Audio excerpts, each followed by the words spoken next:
Et nous voilà donc pour faire la suite de la session Apollo 11. Donc le module Eagle, le Lunar Module Eagle des missions Apollo. Donc là c'est à l'échelle 1/48e. Donc là c'est cette maquette là, je vous mets la boîte. Donc c'est cette maquette là que je vais faire. Donc toute la maquette est là en fait. Il n'y a pas beaucoup de grappes, hein, vous voyez, il y a 3 grappes avec quelques petites pièces, et encore c'est pas des petites pièces, hein, voilà, donc, comme c'est au 1/48e, vous avez des pièces un petit peu plus grosses que le petit module de Eagle que vous avez vu dans la fusée. Donc là il y a la partie lunaire, hein, c'est pour mettre en situation le module avec les astronautes ici. Donc là ils sont deux, hein. Il y en a un qui est dans le module Eagle et un autre qui va être à côté du drapeau. Donc là il y a seulement 2 parties, une partie arrière et une partie avant. Donc voilà, la particularité de cette maquette, c'est qu'il y a un degré de finition supérieur, comme toujours sur des grosses échelles en fait de maquettes, hein, comme pour les avions ou autres. Donc c'est fourni avec une petite feuille d'aluminium, côté doré, et mon côté argenté, mais ça c'est le côté doré qui nous intéresse. C'est comme dans le module réel en fait, même les satellites, je ne sais pas si vous avez déjà vu, certainement vu des satellites, ils ont des espèces comme une couverture de survie en fait, dorée. C'est une protection thermique, hein, tout simplement, pour protéger les appareils internes. Donc voilà, donc, par contre là, il faut pas coller avec cette colle là. Il faut coller, ça c'est le plastique à plastique en fait, il faut coller avec cette colle là.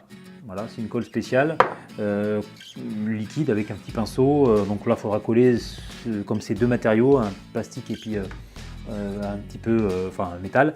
Donc c'est cette colle là qu'il faudra. Donc je vais commencer, puisque vous avez l'habitude hein, avec moi maintenant, de découper dans l'ordre de montage, découper les pièces qu'il faut et ébarber un petit peu. Il y a un petit travail de finition, de finition à faire pour gratter quelques petites imperfections de moulage, mais c'est vraiment très peu puisque bon, l'échelle est quand même plus précise, donc les pièces sont plus grosses, donc il y a moins de petits détails à gratter. Donc on va faire ça et puis on va primériser. Voilà, alors un petit conseil, il y a certains maquettistes qui préfèrent primériser sur les grappes. Par exemple, il y a certains d'entre vous, des maquettistes, qui primérisent avec toutes les pièces comme ça, sur les grappes. C'est plus pratique, c'est plus. Voilà. Alors, je peux le faire, évidemment, c'est possible, mais moi je préfère pas. Pourquoi? Parce que comme je vais faire un travail de petite finition, je vais gratter, avec les doigts, je vais mettre du contact, du gras sur le primaire, mais je préfère ne pas faire ça parce que sinon je me suis déjà fait avoir. J'ai fait ça une fois et en ébarbant tout ça, donc on enlève un peu de primaire, mais bon ça c'est pas grave. Mais quand j'ai peint par dessus, j'avais la trace de doigt. Alors pas la trace de doigt sur le primaire, parce que le primaire était sec, mais la trace de doigt gras. Donc, ah mince, j'avais une trace de doigt, même une empreinte digitale, hein, ça suffit pour gâcher la finition. Donc, il y en a qui préfèrent primériser sur la grappe. Moi, je préfère primériser les pièces une fois qu'elles sont ébarbées, nickel et tout ça. Donc comme ça, on les touche le moins possible. Et on a moins de traces de gras. Voilà. Bon, eh ben allez, on va couper quelques pièces pour continuer et puis on se retrouve après, une fois que tout est primérisé. Allez, à tout de suite.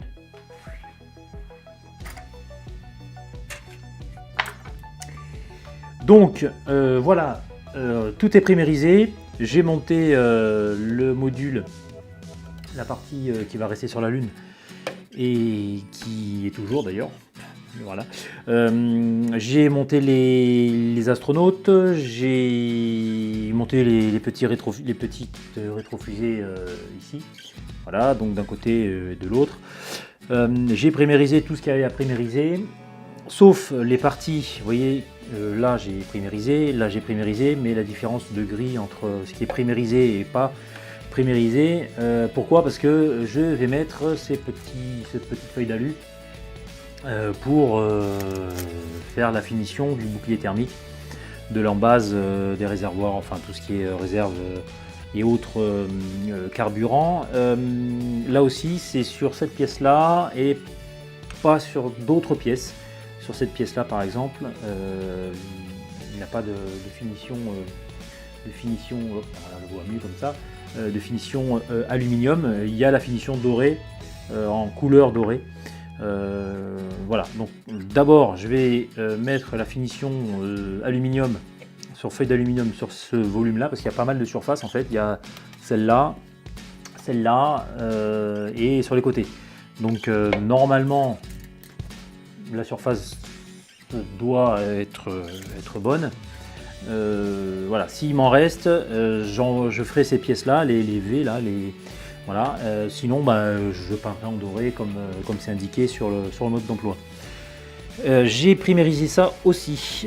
Ça c'est quoi? C'est la petite embase de représentation où il y aura le lemme dessus. Donc là je l'ai primérisé aussi et je vais mettre ça en gris pierre. Voilà, donc je ne l'ai pas en bombe. Pourquoi? Parce que comme c'est une finition mat, bon c'est pas la question de la finition mat, c'est une question de texture. La bombe là-dessus uniformise un petit peu trop la peinture. Donc moi ce que je veux, c'est avoir une finition un petit peu irrégulière pour vraiment simuler le sol lunaire. Donc je vais faire ça avec un pinceau assez gros et je vais tamponner. Ça va me prendre un peu de temps.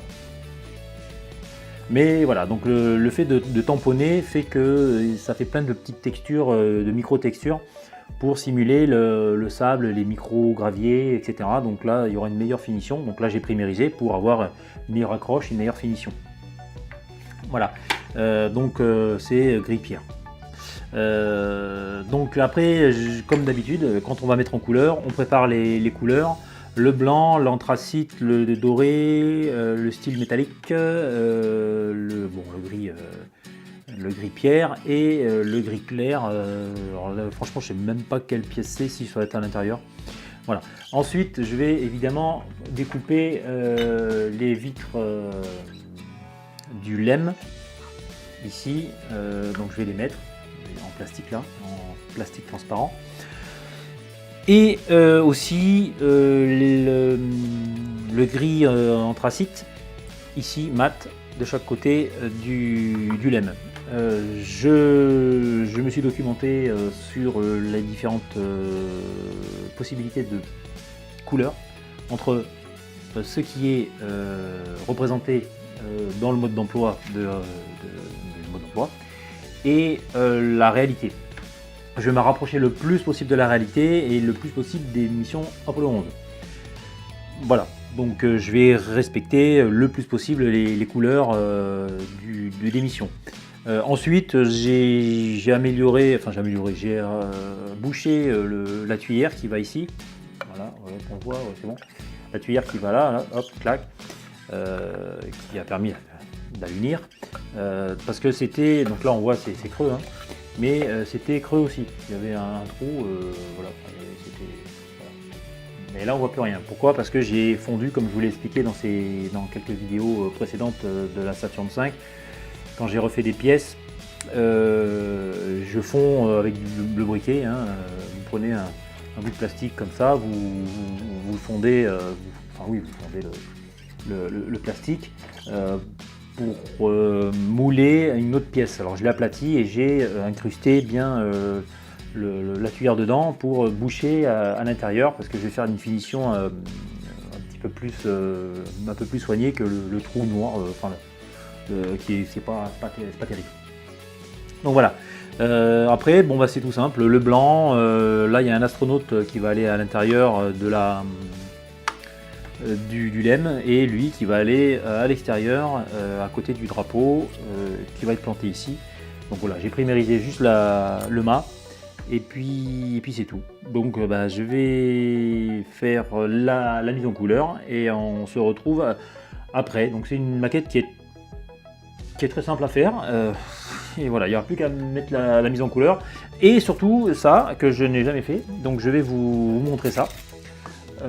Avec cette colle là, spéciale, apparemment il n'y a pas de traces au séchage. Donc je ne l'ai jamais fait, donc je vais vous montrer comment je fais quand même. Pour pas vous laisser comme ça dire ah, ça y est c'est fait. Voilà, donc je vais vous faire quelques petites prises de vue pour vous montrer comment je fais. Voilà, et ben on se retrouve après pour l'assemblage du lemme et puis la présentation finale. Ah bah allez, on y va.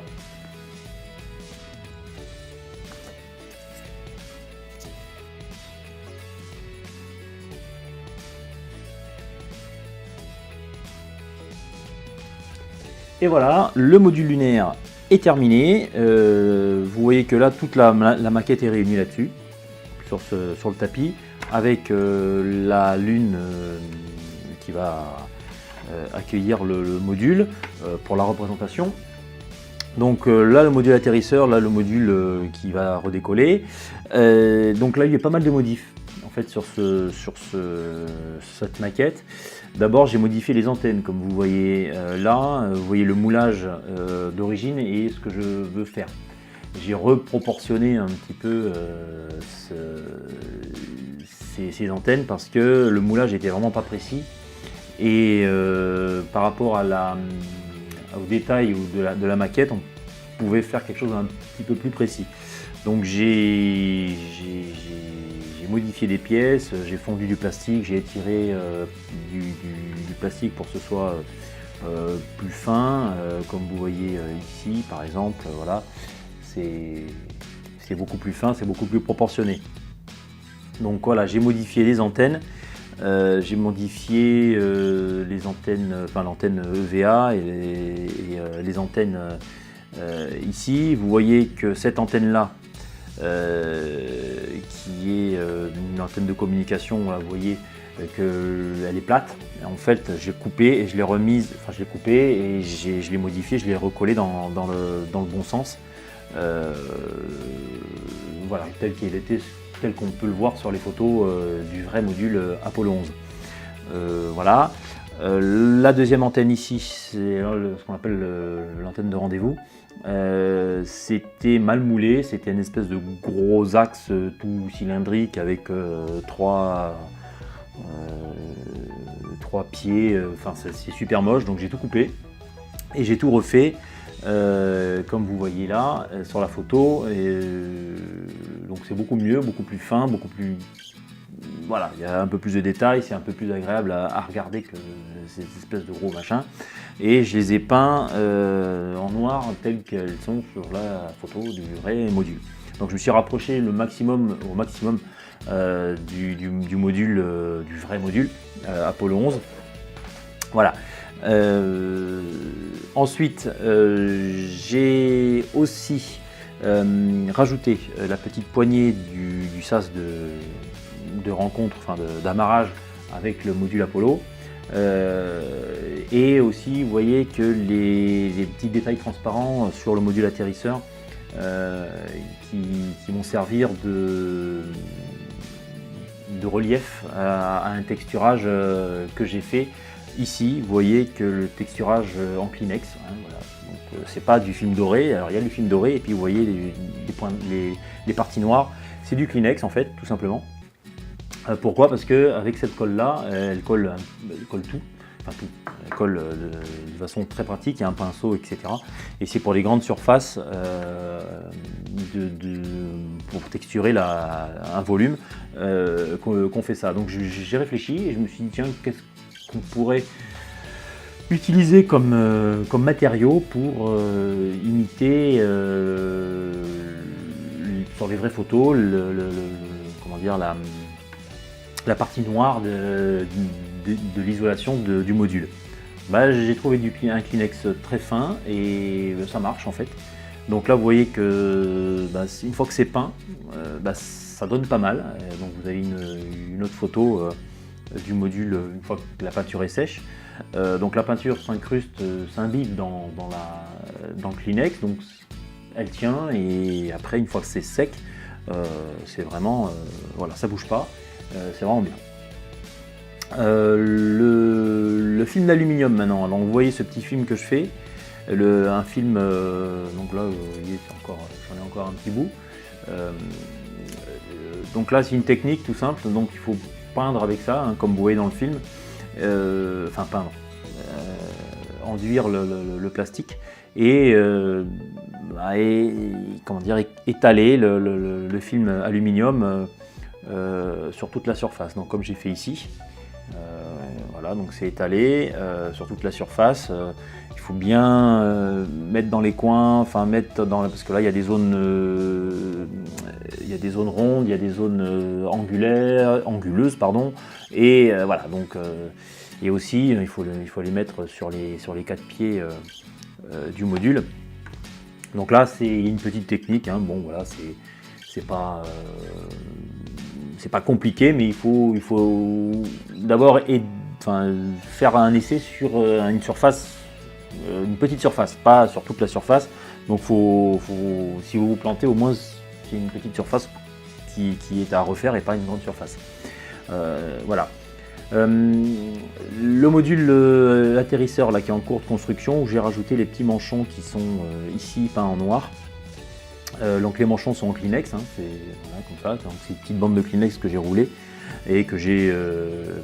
Par contre là j'ai roulé et j'ai mis une colle, la colle super glue, enfin, la colle instantanée. Ça aussi c'est très liquide, donc une fois que c'est mis c'est rond, une fois que c'est bien mis en forme, hop, quelques gouttes de colle super forte. Ça fige et après on peut peindre par dessus puis ça bouge plus. Donc voilà. Après j'ai fait les petites finitions avec la peinture dorée parce que je pouvais pas mettre des petits bouts d'alu collés, tout ça, donc j'ai mis de la peinture dorée pour fignoler le côté doré du module. J'ai rajouté aussi ça ici. Les petits traits que vous voyez ici, je ne sais pas si vous les voyez, voilà, il y a des petits traits ici, là. C'est pour imiter sur cette photo-là les panneaux qui sont au dos du module. Voilà, j'ai rajouté ça, je me suis rapproché le plus possible des photos, des vraies photos. Également le drapeau, ça c'est digne d'un Playmobil. Donc c'est énorme, et vous voyez par rapport à la main de l'astronaute, c'est pas du tout proportionné. Donc là ça je l'ai viré et j'en ai fait un autre. Donc j'ai étiré donc en fondant du plastique, j'ai fait un petit drapeau très fin avec un mât très fin qui est mieux proportionné par rapport à la main de l'astronaute. Voilà. Donc ça, j'ai utilisé les décalcos là qui est livré avec, hein, qui sont livrés avec. Donc j'ai collé ici, voilà. Donc tout est mieux fait en fait. La couleur de la passerelle, enfin le genre de plateforme de sortie, j'ai aussi modifié cette couleur là, puisque cette couleur là, ça se rapproche de la vraie couleur du module. Ici aussi, bon, là j'ai mis côté aluminium, puisqu'il y a des photos où c'est côté aluminium et là c'est côté doré. Là il y a une espèce de forme ici avec le drapeau américain, United States évidemment. Voilà, donc là je me suis rapproché le plus possible de cette forme là. Ici, ce que j'ai modifié, c'est donc il y a des panneaux blancs, argentés pardon, et des panneaux noirs, enfin gris anthracite. Je me suis rapproché le plus possible de la mission Apollo 11. Il n'y en a qu'une de mission Apollo 11. Il y a eu des missions Apollo, mais une mission Apollo 11. Parce qu'il y a Apollo 12, Apollo 14, Apollo 13 aussi. Bon, ils ne sont pas allés sur la Lune, mais le module Eagle est différent. Il y en a qui sont toutes noires là, noires ici, pas noires, argentées, etc. etc. Donc avec les archives, j'ai colorié, enfin j'ai peint côté noir, côté argenté, etc. Voilà, donc je me suis rapproché le plus possible. Par contre, j'ai fait des concessions. J'ai pas mis les déflecteurs. Il y a 4 déflecteurs ici que vous voyez ici sur ces photos qui servent parce que le module est ici. Voilà. Et c'est les déflecteurs qui sont là normalement. Ici, il y en a 4 de chaque côté. Et ça sert à protéger le panache des rétrofusées, enfin des fusées de stabilisation et d'orientation du module Eagle. Ça sert à protéger le module atterrisseur. Voilà, je ne les ai pas fait parce que c'est une maquette qui va être manipulée et devant le public, donc elle va être enlevée, donc c'est vraiment très très fin. J'avais préparé voyez, les petits supports qui devaient être ici, voilà, donc c'est moi qui les ai fait, hein, donc voilà, il y en avait 4 là, avec des petites barres et tout, j'avais fait les barres et tout ça, mais je me suis dit, si on le manipule, ça risque de casser. Et ce serait dommage. Donc je les ai pas fait, mais bon, ils y sont, hein, vous voyez, comme sur ces photos là, hein, donc voilà. Ils y sont sur tous les modules. Et puis voilà. L'antenne aussi VHF. Les antennes VHF, il devait y avoir une ici et une ici. Elles sont très fines et elles dépassent là et là. Donc comme c'est un module, comme je vous ai dit, qui va être manipulé, même si on prend toutes les précautions, voilà, c'est pas facile de faire des petits détails. J'ai modifié également aussi, vous voyez là, l'entrée, j'ai mis doré et doré ici, alors que ça n'était pas sur le mode d'emploi. Le mode d'emploi Revell, c'est plus simple, hein, donc on fait tout le module en argent et voilà. Donc on va tout mettre en place, on va aller monter le module sur sa plateforme et je vais vous donner quelques petites infos et des belles images après ça. Bah allez, c'est parti. Voilà. Sympa le décor. Bon allez, la présentation de la maquette, le module atterrisseur et le module qui se sépare à la fin des missions pour rejoindre le module orbital. Donc là c'est un système à baïonnette, vous voyez 2 petits trous ici. Voilà. Donc on incruste les 2 petits ergots et on tourne légèrement. Et le module est bien fixé. Donc tout ça, on le met sur la petite plateforme lunaire et on rajoute un élément indispensable, un astronaute. Donc là, ça peut être qui vous voulez, soit Buzz Aldrin, soit Neil Armstrong. Donc Neil Armstrong a posé le premier départ, son pied sur la Lune, ses pieds sur la Lune, il en avait 2. Donc l'image que vous voyez, la célèbre image où on voit l'astronaute sortir, sauter de l'échelle, c'est Buzz Aldrin en fait. Parce que c'est Armstrong qui est sorti avec la caméra. Logique. Donc voilà, un petit bonus ici, je vous mets en incrustation les traces d'Apollo 11 sur la Lune. Ça, c'est une sonde qui a pris cette photo le 5 novembre 2011. C'est la sonde LRO, c'est Lunar Reconnaissance Orbiteur. C'est une sonde de la NASA et on voit les traces de pas avec le module, c'est marqué en anglais, mais les accessoires, etc. Et le module atterrisseur qui est encore sur la Lune. Et d'ailleurs, toutes les missions Apollo, le module atterrisseur et les accessoires, les jeeps et tout ça, ils y sont encore. Enfin, sauf Apollo 13, puisque Apollo 13 a fait juste une orbite autour de la Lune et est revenu sans poser pied sur la Lune. Donc dû à un incident de réservoir. Voilà. Donc mais non, toutes les autres missions, ils sont encore. Les traces, ils sont encore. Donc là, je vous mets les différentes missions, des traces des différentes missions sur la Lune. Vous voyez que c'est différentes traces, différents cratères, différents... Voilà, puisqu'il y a d'autres accessoires, ils amenaient de plus en plus de choses avec l'expérience des missions Apollo, ils amenaient beaucoup plus de choses, etc. etc. Donc la preuve qu'ils y sont allés.